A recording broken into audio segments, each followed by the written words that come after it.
worse the situation will become, and every country will suffer the consequences. Climate change does not recognize borders. At 1.5 degrees warming, 700 million people across the world will experience extreme heat. At 2 degrees, it'll be 2 billion. We also know that there are what our host, Chatham House, calls the systemic cascading risks of global heating. These are the knock-on effects resulting from climate impacts such as food and water insecurity, pests and diseases, and the loss of lives, livelihoods, and infrastructure.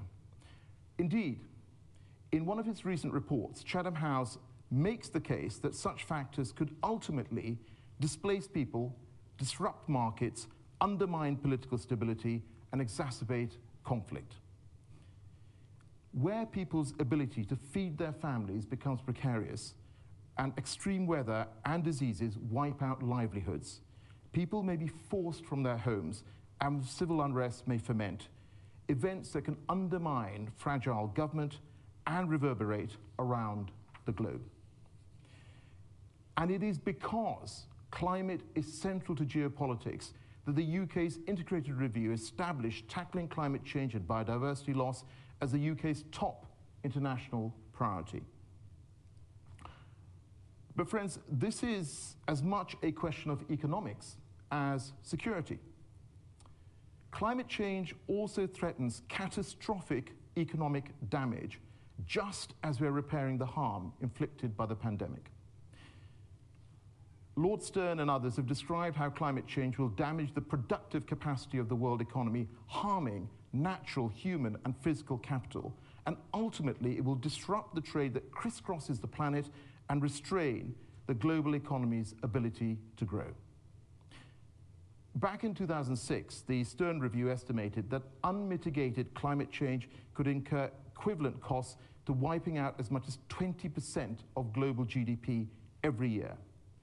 And here, in the United Kingdom last year, the Office for Budget Responsibility projected that unchecked climate change could lead to public debt reaching a staggering 289% of GDP by the end of the century. And this, of course, would be a result of coping with extreme weather at home and the knock-on effects of even greater damage in hotter countries. Anyone who believes in fiscal responsibility should balk at the idea that we would laden future generations with such unsustainable levels of avoidable debt. By contrast, the OBR estimates that if we act now, the transition to net zero could add around 21% of GDP to government debt by mid-century, though of course policy choices could reduce this figure, and I would add that it includes investments with long-term benefits. Given the impacts of global heating, it's not surprising that people around the world are demanding action, as indeed I've heard firsthand from civil society and young people across the globe. Last year, a survey of over 1 million people in 50 countries found that almost 2/3 described climate change as an emergency. Research published last September found that almost 60% of young people globally felt that governments were, and I quote, betraying me and future generations. And I'm absolutely certain that the unrelenting calls from civil society for leaders to act helped to focus minds in Glasgow. So just as the science has become starker and the risks have become clearer and the calls to action have grown louder, the opportunities presented by tackling climate change are increasingly evident. Net zero is one of the clearest economic trends there has ever been. It is vast in scope, encompassing every country and every sector. And it represents an enormous economic opportunity, one that is being seized by companies, by countries, and by financial institutions around the world.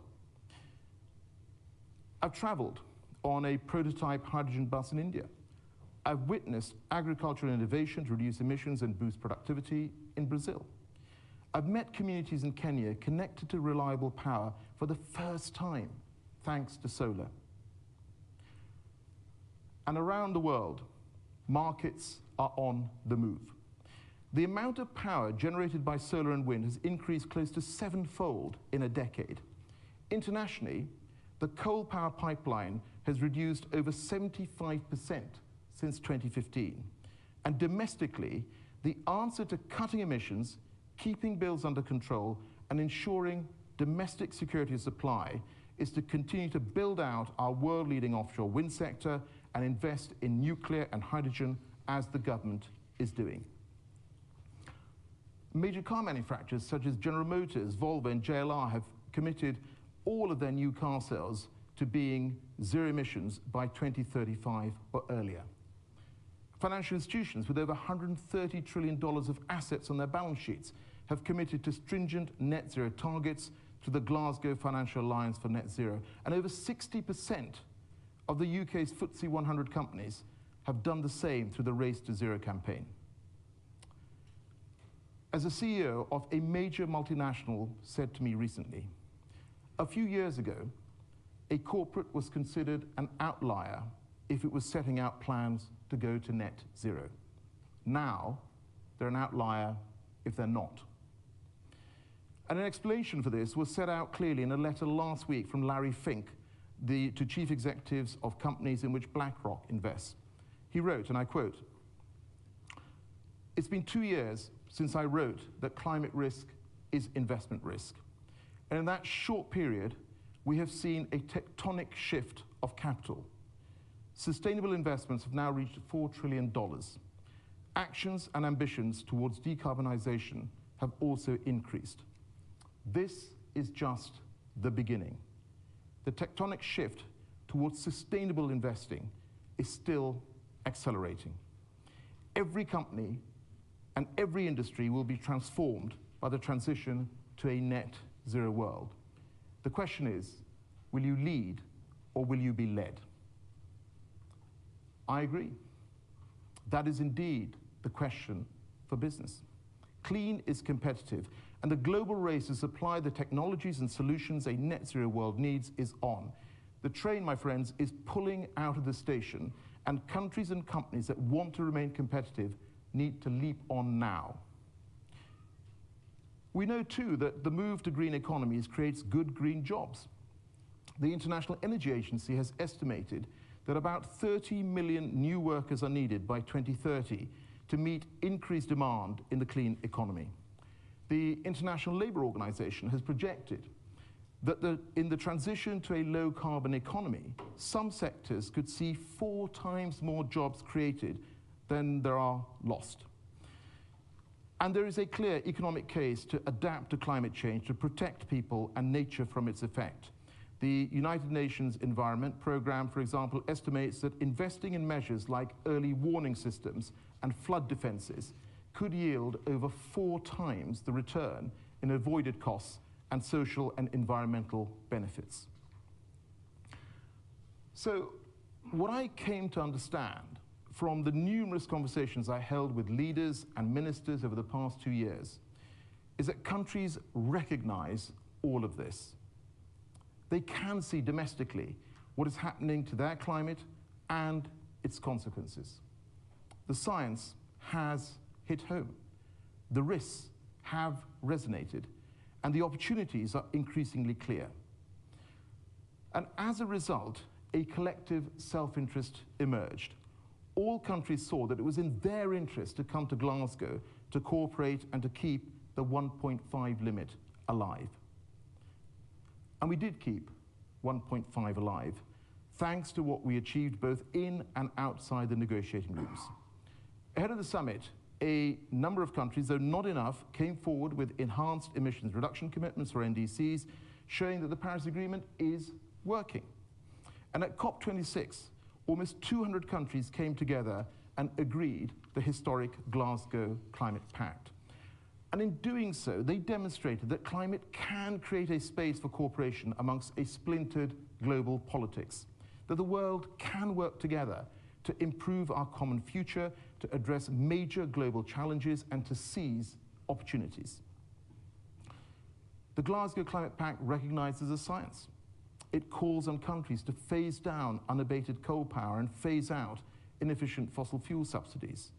It requests countries to revisit and strengthen their 2030 emission reduction targets as necessary to align with the Paris temperature goal by the end of this year. And it contains ambitious text on loss and damage. It commits us to rapidly scale up climate finance and to double finance for adaptation by 2025. And of course, we finalized the Paris rulebook, the rules governing the Paris Agreement, the thorniest issues of which had remained unresolved since 2015. And outside the negotiations, we heard commitments from countries, from businesses and finance to clean up sectors like power and road transport, to put an end to deforestation, to accelerate the pace of new technologies, and to support developing countries. For example, 34 countries and 5 public finance institutions committed to stop international support for fossil fuel energy by the end of 2022. And I want to thank the chief executives and the business owners from the FTSE 100 to the SMEs who came forward with commitments. As well, of course, as our COP partners, and some of whom are here today, a huge thank you to you as well. So friends, I believe that what we achieved together in Glasgow was significant. And when my team and I established priorities in 2020 with the support of our friends of COP Group, frankly, we questioned whether we were setting ourselves up to fail. And indeed, some thought that we were. And I have to tell you, I was advised that the chances of completing the Paris rulebook were pretty slim. After all, completion had eluded the world for a full 6 years. And when my team and I were deliberating on whether we should aim to consign coal power to history, I was warned that we would never get the word coal in a COP text. And yet, every country at COP has agreed to phase down coal power. And we can confidently say that 2021 was the year that killed off international public financing of coal power. Under the UK and Italy's respective G7 and G20 presidencies, we committed to end new international coal power financing by the end of 2021. And I have to say to you that a transformation is now afoot across the world. Last week, I spoke to a minister from a country that wasn't even talking about coal a year ago. And now they're saying no to new coal power. Frankly, many doubted we would see a shift of this sort. Yet we delivered our Glasgow goals, and we were able to do so because of the trust between countries that we'd worked so hard to build as a presidency. I spent much of last year building relationships. We held meetings in person ahead of COP despite the pandemic. And to ensure that this was a truly shared endeavor, we asked individual ministers from governments around the world to lead on critical negotiating issues. The Glasgow Climate Pact, I believe, is a product of international cooperation and a practical demonstration of global Britain in action. And of course, the climate attachés in the UK's diplomatic network played a vital role, just as they will throughout this year. All in all, there is no doubt that the commitments we secured at COP26 were historic. And yet, at the moment, they're just words on a page.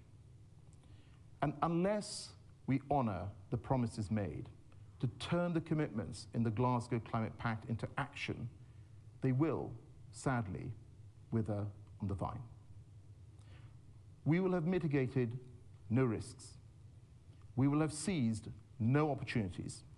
Instead, we will have fractured the trust built between nations, and 1.5 will slip from our grasp. So my absolute focus for the UK presidency this year is delivery. I'm under no illusions as to the scale of the tasks that we face, the difficult choices which countries must make, and the challenge we have as a presidency now that the lights have faded on the global stage in Glasgow. Working with Egypt, we must maintain the urgency and the energy as we approach COP27 in Sharm el-Sheikh, And just as leaders understood that it was in our collective self-interest to come together and forge the Glasgow Climate Pact, so that same collective interest should spur us to deliver at COP27.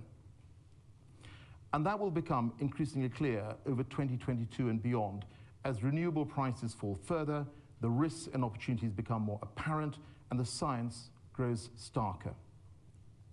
And new reports from the IPCC this year will show the monumental risks that we face. So action must begin now. And it's precisely 12 weeks since world leaders held their summit in Glasgow, where they listened as Prime Minister Mia Mottley of Barbados told us that a 2 degrees world is a death sentence. Where leaders sat in compassionate silence at the request of youth activist Elizabeth Vathuti, who asked them to think of those whose stories are not heard and whose suffering is not felt. Where Sir David Attenborough inspired the world with his message that our motivation should not be fear, but hope. So it is now time to honor our promises, to build on the trust and consensus generated in Glasgow, and deliver with integrity. And that requires action on both a domestic and international level. We need every country to play its part and honor the promises that they've made, but we must also work together. By aligning efforts internationally, countries can accelerate the pace of technological change. They can increase incentives for investment and innovate faster. Working in partnership, we can support a truly global transition. And at COP26, for instance, we launched the South Africa Just Energy Transition Partnership, through which countries came together to mobilize an initial $8.5 billion.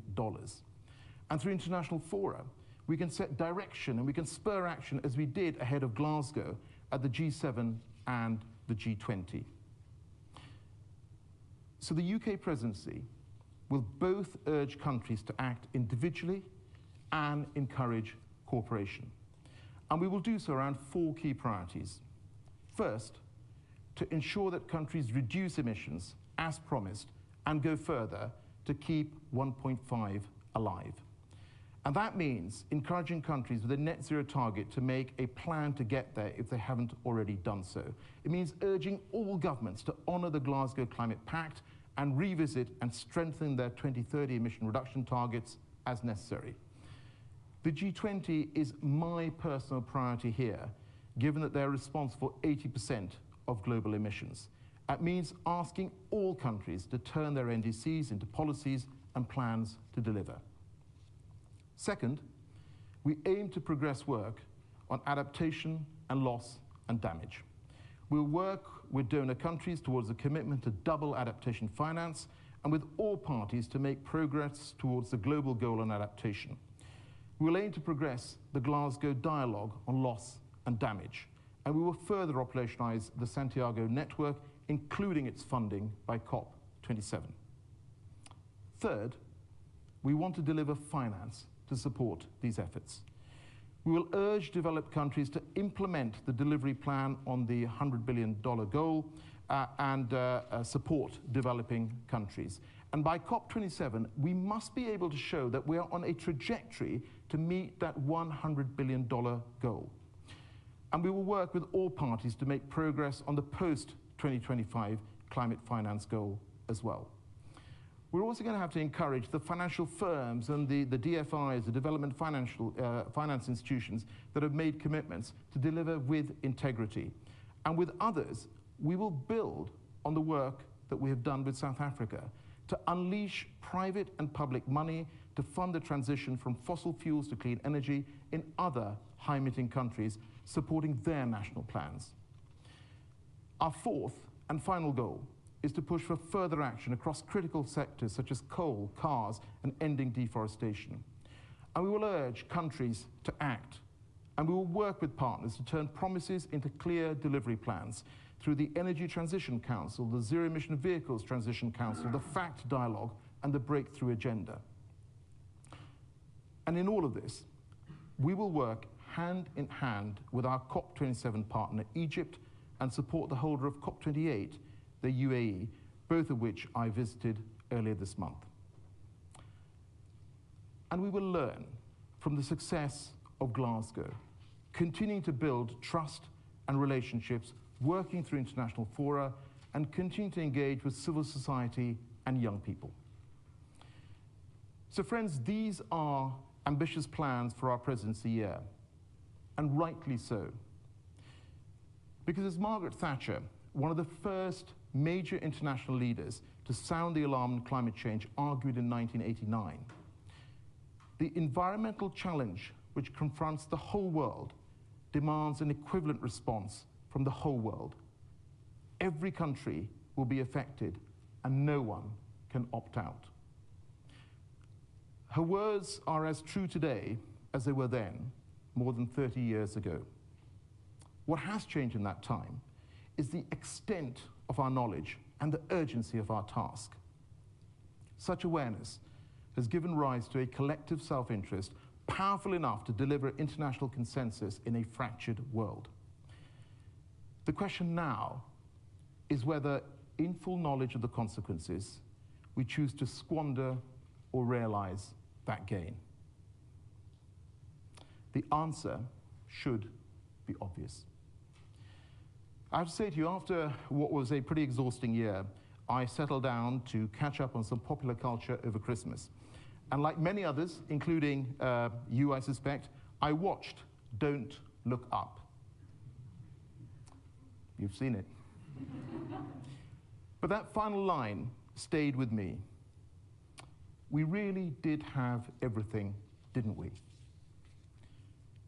So I say to you today, we do have everything, and we mustn't throw it away. There is no more time to sit tight and assess. We must deliver together now. Thank you.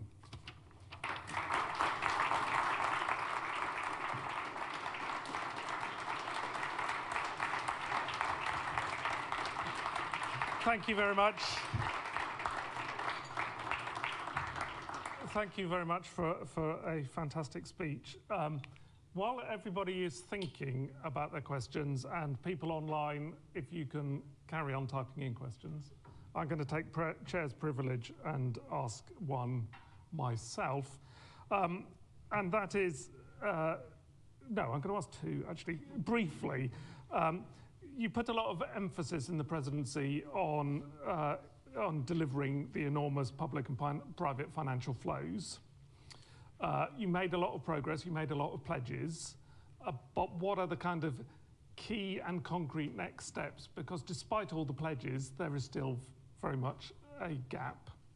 And then my second one, if I could just slip that in while others are thinking, a lot of the zeitgeist around COP was about raising the ambition, coming back with new NDCs. How optimistic are you that countries will come back with revised NDCs in the short term? And a bit cheekily, will the UK be one of those? So if you could answer those, people think about your questions, and then I'll come back to you in a second. Thank you for that, Tim. So look, I mean, I think in terms of finance, you know, I've said this before, the reality is without finance, it makes everything else very, very difficult, particularly for developing nations. And that's why, you know, I was very keen that we set out this delivery plan on the 100 billion. And you know, I want to thank our friends in the Canadian and German governments for working with us on that, and of course the OECD. What we saw in that plan is that whilst we are pretty unlikely to hit 100 billion in 2020, which I think was the original plan, we should get there in 2023 at the latest, and we expect there's a 500 billion will be deployed over that 5-year period from 21 to 25. But you will also have heard there were announcements made from Japan, Norway, and others at COP26. So I think one of the things that we need to do is see whether we can accelerate the plan in terms of getting to the 100 billion. I think the second issue, which I refer to in my speech as well, is on adaptation. And I think for a long time, many developing countries have felt that adaptation has effectively been the poor cousin of mitigation. And that's why the doubling of climate finance for adaptation by 2025 really was well received. But then we need to show that that is starting to happen. And you know, we talk a lot about the 100 billion. That's absolutely vitally important. It is a totemic figure. But actually, we also need to unleash more private finance here as well. And I think there's a real role for the multilateral development banks working together with the private sector to play in getting more money into developing countries. I mean, I actually think, you know, Mark Carney and the team have done a great job in making sure that we've got $130 trillion of assets committed to net zero. But my ask of them has been, how is this actually going to translate into money on the ground in developing countries? And there is a work stream as part of GFANZ, actually led by the CEO of Macquarie Bank, looking at precisely this. How do we ensure that that money comes across? And the final thing I'd say to you is that, and I talked about this in the speech, is that in the same way that we got countries to come together to provide a package of £8.5 billion to help with the energy transition in ESCOM in South Africa, I think one of the things we need to look at is if there are other such country platforms that we could also coalesce around as part of the international community. And in terms of NDCs, well, as I said to you, I mean, I think we're going to ask every country to come forward. Big focus for me is going to be on the G20. Will the UK come forward? Well, you know, I think we've got a pretty ambitious NDC, and many of you will have seen the report that the CCC, the Climate Change Committee, produced after COP, setting out what they wanted us to be doing. And I think they made the point that the UK needs to focus on delivery. And clearly, we're going to have to follow the science along with everybody else and see where we go. But it is going to be about delivery. And they also made the point about how we work through international fora like the G7 and G20 to urge others to come forward as well. And that's clearly something that we will be doing. Great. Thank you very much. Right. I don't quite know how we're going to do this because we've already got 20 questions online, and I can probably see 20 hands, and we've got 20 minutes. So I will pick 3 questions, and if you can wait, if I call you, wait sitting down, boom mic will come to you, take your mask off, ask your question, come back on. Online audience, I will come back to you 3 questions in a minute. Because of the complexities of what we're trying to do, and we're very concerned about these sort of things, I will try and not just have a white male audience, if that's all right, and so more women put their hands up. So let's just start off at the front here, 1, 2, 3, and then I'll try and be a bit more equitable towards the back. First of all, thank you so much for your wonderful message of hope, because without kind of a real will to have a new vision for humanity and for investing in well-being, we are not going to do this. But you talked very lucidly about the new arrangements around adaptation and how we need to work together more closely to coordinate delivery of the monies that will be made available through private and public sector finance and the development banks. And what has been implied, but you haven't said explicitly, is how you envisage a co-construction, as it were, between local communities who need this money and de-risking the capital for them to use, and to make sure that there's a coherent, nationally aligned program that allows this to really deliver on climate adaptation and lowering the risk of warming by restoration of environments. Rather long question, sorry. Can you just introduce yourself? Sorry, I forgot to say. Oh, sorry, I forgot to introduce myself, I always do. Hilda Raub, Centre for International Peace Building. Are you all right to write these down as we go through? Number 2, then, please, sir. John Wilson. I'm a member of Chatham House, a journalist, and a member of a number of other think tanks and involved in politics. Mr. Sharma, despite your best endeavours, I put it to you that the COP26 Glasgow summit was in fact a failure, and your ensuing year as president will be blighted because Russia and China are now too powerful to be made to abide by your rules, which, as we all know, are really necessary to achieve proper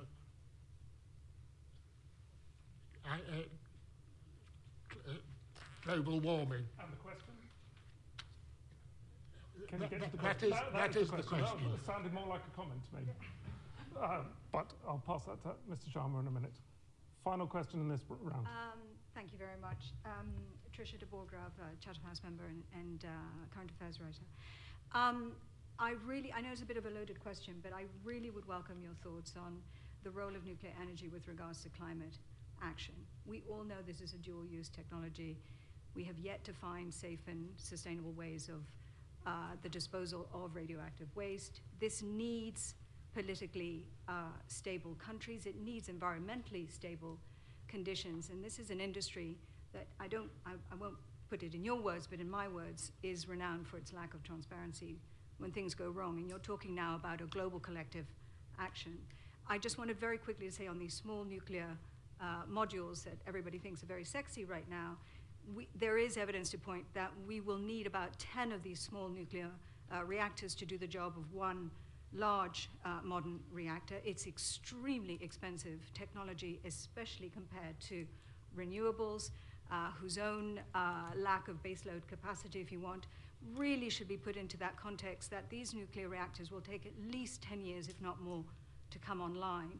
And from an industry that I hate to say is known for its delays and cost overruns. So my rather loaded question, I'm afraid, to you, since I think it's pretty obvious where I'm coming from, is given the nature of today's sadly inescapable realities, and that will have to include cyber attacks and terrorism and new geopolitical rivalries, you name it, as well as tsunamis and deadly storms, etc.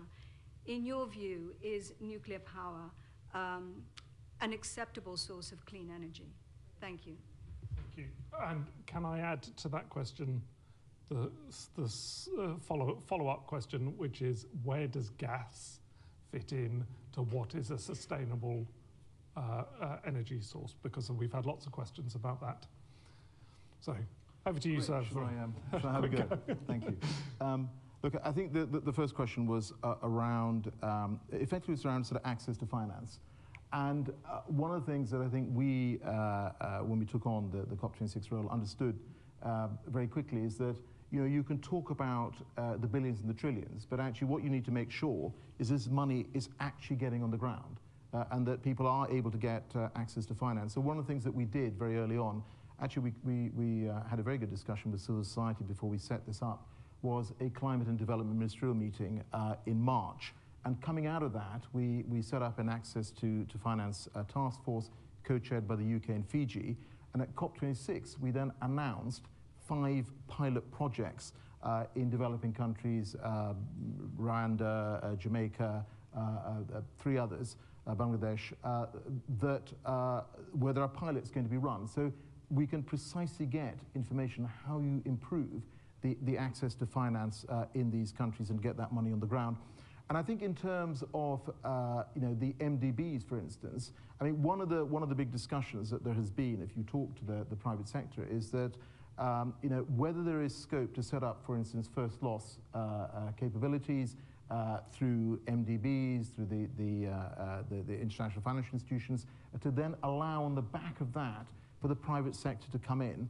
And I think we need to see a lot more of this innovation, quite frankly, in the financial space, because otherwise, we're always going to be talking about those trillions, and they will be unconnected with actually getting money on the ground. I think the second issue, sir, you asked me whether Glasgow was a failure. It won't surprise you to hear that I don't think it was a failure. And I'll tell you why I don't think it was a failure, is because firstly, we managed to get almost 200 countries to agree to this pact. And as I described to you, we were in this position last year as well, a really fragmented world. I mean, you can see around you what is going on in the world in terms of the conflicts and potential conflicts. We were in the same place last year, and yet we did manage to get almost 200 countries to sign up.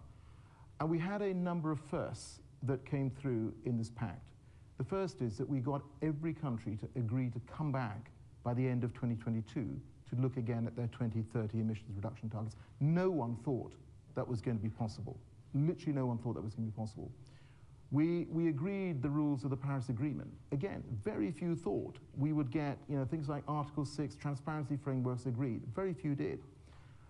And then, of course, we also managed to get decisions on coal. If I'd been giving a speech here this time last year and I said to you, by the time we get to the end of Glasgow, not only will every country, every major country have committed to not do any more international coal financing, but actually they will all have also signed up to phase down coal use. Frankly, can I ask you, how many of you would have said that was going to be possible? Show of hands. No. Okay. Well, we got that over the line. And when we set out, we had less than 30% of the global economy covered by a net zero target. We're now at over 90%. So, I would say that actually what we achieved was historic. Certainly that's the feedback I've had from many governments and civil society. But none of that will matter, literally none of that will matter, unless those commitments are turned into action. And that's why, I think as Tim said, I said after Glasgow, and I've repeated again, it was a fragile win.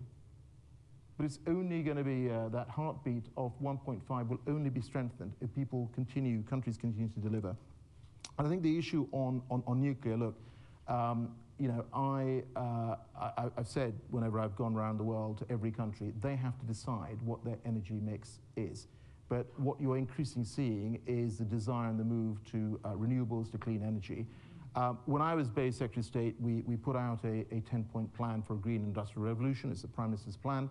And part of that, we were very clear that as a government, we supported nuclear, both big nuclear and small nuclear. But every country has to make a choice. There are some countries in Europe, in Asia, for whom nuclear is not going to be part of the mix. Nevertheless, they also want to get to the point where they have a clean energy transition. So one of the things that I've made sure I do not do is go around the world and lecture people and tell them what their energy mix should be. It's up to them to decide, but where we can support them, as we're doing with South Africa, in going from coal to a clean energy transition, that's something that developed countries are going to have to do increasingly. Thank you very much. I'm going to take a couple of online and then I'll come back to the audience. So I have to remove my glasses to do this. Daisy Dunn from Carbon Brief. What are your thoughts on calls from some in the Conservative Party for the UK to invest more in UK oil and gas because of the energy crisis? Is this in the spirit of what was agreed in Glasgow? Question mark. Then from Megan Rowling from Reuters, what do you see as the presidency's concrete next steps on loss and damage? And then from Ben Webster of The Times, have any of the G20 countries indicated to you since COP26 they will increase their NDC ambitions? Great, thank you for that. So I think the first question I think Daisy raised is about our energy mix. I think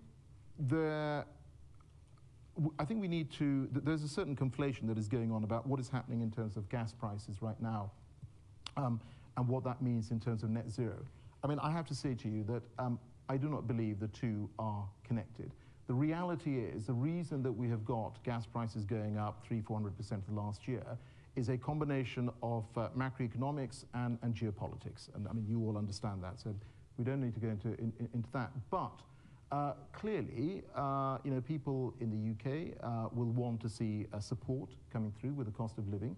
And there is support being provided through the Warm Homes discount, the support that's provided to pensioners, and of course there is extra money that's been given to local authorities, again, to support those who are most in need. Ultimately, that issue in terms of helping people with the cost of living is a matter for the Chancellor and the Prime Minister, and I hope we'll hear more on that. But I do think that is separate from the issue of achieving net zero. And I go back to the point that if you want to have security of supply domestically, and if you want to keep prices low, and you want to cut emissions, which is what, by the way, we have signed up to in the Conservative Party manifesto, then what you need to do is more of what we have been doing, which is continue to build out renewables. We've got, I think, about 11 or 12 gigawatts of offshore wind right now. It's been a huge success story. Right? When I've gone around the world, people have said, this is the UK leading the way.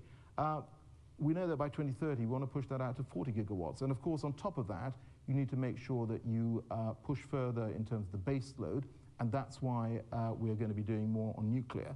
And by the way, this isn't sort of me saying this. If you listen to people like Fatih Birol, who runs the IEA, I mean, he will tell you that, you know, this is what is happening in terms of gas prices is not a reason to stop the move towards clean energy and net zero. In fact, it should provide a spur for countries to do more in this direction.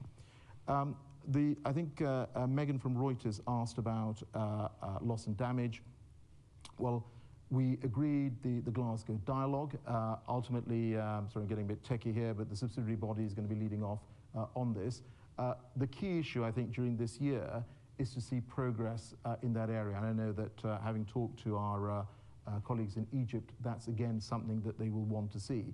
And you know, people have different views about where that conversation ends. The key thing is that we try and build consensus around a common solution, and that's work that has already started. And I think the final question from Ben is, do I expect any of the G20 to increase their ambitions? I mean, what I'd say in response to that is that if you have a look, there were a number of G20 nations that announced their NDCs, which have not yet been improved NDCs actually, which have not been formally reported to the UNFCCC, so they count as part of the process. That's obviously something that we will want to see happen during this year.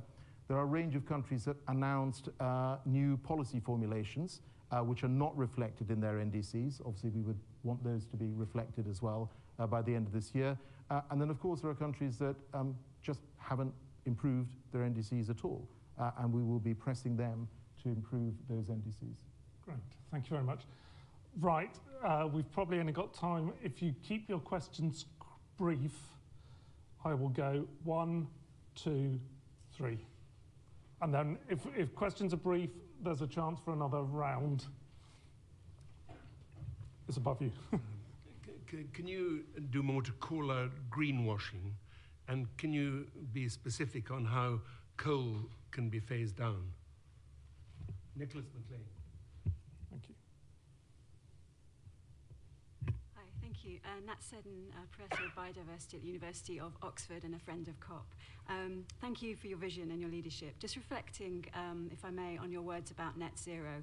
Clearly we embrace the fact that companies and governments across the world are embracing net zero, but very, very few of them are underpinned by robust science-based plans.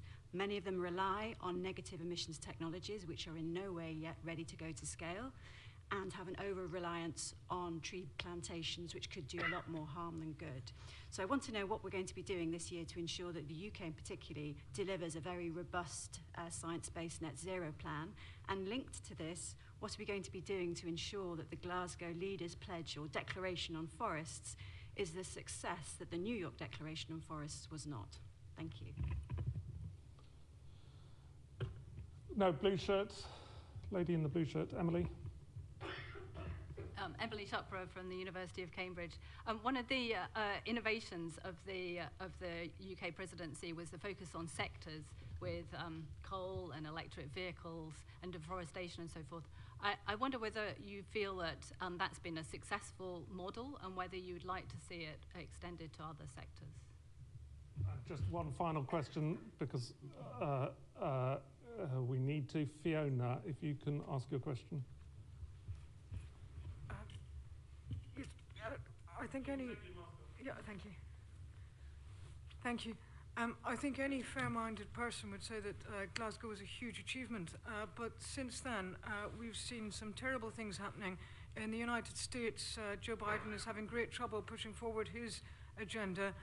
China is expanding its coal production, and around the world, in fact, it's party time for coal in the context of the post-COVID energy crisis. Mr. Sharma, everything's falling apart, isn't it? A good, sharp question from the press. Thank you very much, Fiona. Okay, so, Mr. Sharma, can you manage those? Yes, thank you so much. I think the first question is on greenwashing, and I mean, I think this is something that, quite rightly, frankly, has been raised by civil society, that you know, commitments ultimately have to be underpinned by the science. I mean, if you look, for instance, at GFANZ, I mean, those who are committing to it are required to set out their decarbonisation plans up to 2025 and 2030, and to do that on science-based targets. And there's an annual review of this process. And clearly, those who've signed up to GFANZ have up to 18 months to set out these plans.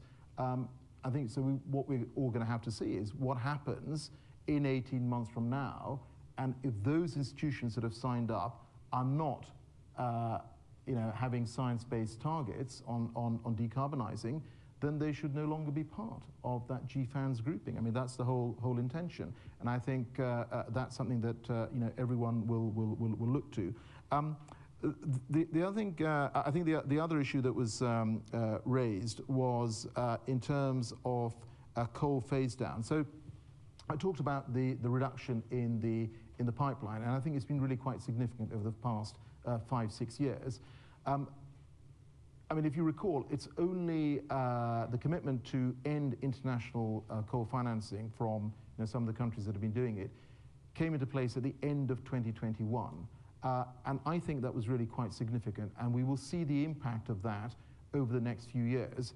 And anyway, if you talk to the private sector, they are really reluctant to invest in coal, because what they can see is the direction of travel. They can see that they're going to end up with potentially stranded assets, and that is a reason that you will not see a great deal of private sector money going in there. So, I mean, what I would say is that let's have this conversation again in a few years and see where we've got to in terms of coal. I mean, domestically, of course, we had around 40% of our electricity mix was coming from coal in 2012.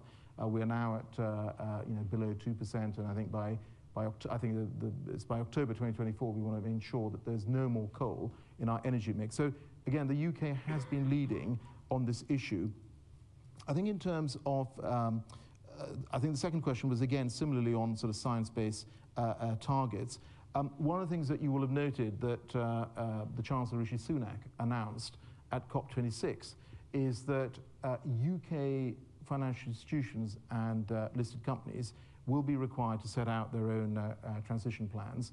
And to ensure that these are robust, there is going to be a task force which will be appointed, which will look to ensure that these plans are indeed robust and are science-based. And I think that actually is a really very positive development in terms of what we are doing domestically. And in addition to that, again, at the World Leaders Summit, you will have heard Antonio Guterres talk about setting up his own task force in looking at these issues. So, I mean, let's see how that work moves forward. On the issue of the forest pledge, yes, this is the case for all of the commitments that we've made. There are a whole range of mechanisms already in place to track them. I think in the case of forests, again, there are a number of existing mechanisms that are in place. But I think the really positive thing here is that underpinning the requirement of these pledges was about $14 billion. And I'm pretty sure that both the public and private sector institutions that are going to be putting money in to end deforestation will want to see results. I mean, it will be on the basis of producing results as well. So that, I think, if nothing else, will ensure that people do keep to the commitments that they have made. I think Emily raised this issue about different sectors. Yes, I mean, you all know the Prime Minister's talked about coals, cars, cash and trees. And actually, it's worked, because one of the things that we did at the start, and when we sort of took on this role back in 2019, was to say that not only were we going to focus on the technical negotiations, but also we were going to connect the real-world economy to what was going on at COP26. And we decided that we would have sector focus. So we very early on, we said we were going to have a transition council made up of ministers around the world looking at energy, looking at transport, and we followed this through, agriculture as well. We followed this through to the commitments that you saw from the private sector as well in these sectors. So, yeah, I mean, I hope there's an opportunity to build through other sectors as well. And as you know, the Glasgow Breakthroughs as well has set out a whole range of sectors that will be covered. So we'll see where we get to. Maybe I should come back this time next year, and we'll see what's actually been achieved. Finally, the question about whether everything is falling apart. Look, I don't think things are falling apart. I think what we're going to have to look at is what happens over a period of time, what happens over a cycle in terms of the movement. As I said to you, if you look at coal and the pipeline, significantly reduced over the last 6 years. I mean, let's see what happens over the next few years. As I said, particularly when you look at the commitments that have been made on ending international coal financing, I think that will make a big, big difference as well. In terms of the US, I mean, I very much hope that the US, the current administration, will push forward and get over the line the commitments that they're seeking. Actually, having the US back on the front line, the fight against climate change, has been very positive. And I want to pay tribute, of course, to John Kerry as well, who's done a really sort of heroic job together with many others to ensure that we had success at COP26. Right, thank you very much, Mr. Sharma. I'm sorry, we don't have any more time because we are already 30 seconds past 1 o'clock. I have done very badly. We've got 40-odd questions online and hundreds of people in the room who would like to ask extra questions. A really big thanks to the Right Honourable Alok Sharma for coming and talking to us. Whatever one might think about the success, the ambition of COP26, no one can doubt his personal commitment to drive things forwards. So really great thanks for you coming here.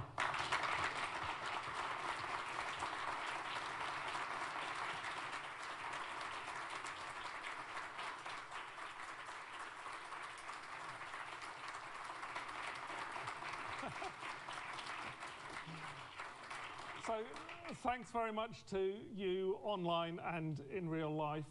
In a couple of minutes, if you could just wait for us to leave the stage, there will be cups of coffee upstairs at the top of the main stairs in the Neil Malcolm room. Thanks very much to the Cabinet Office team for helping us put this event on. Thanks very much to the Chatham House behind the scenes team, and thanks to you all for being really engaged. And I'm very sorry we didn't get to all of the questions, but there might be ways of harvesting your question and getting a response. Thank you very much. So if you just let us run away first and then follow us out through the door. Thank you very much.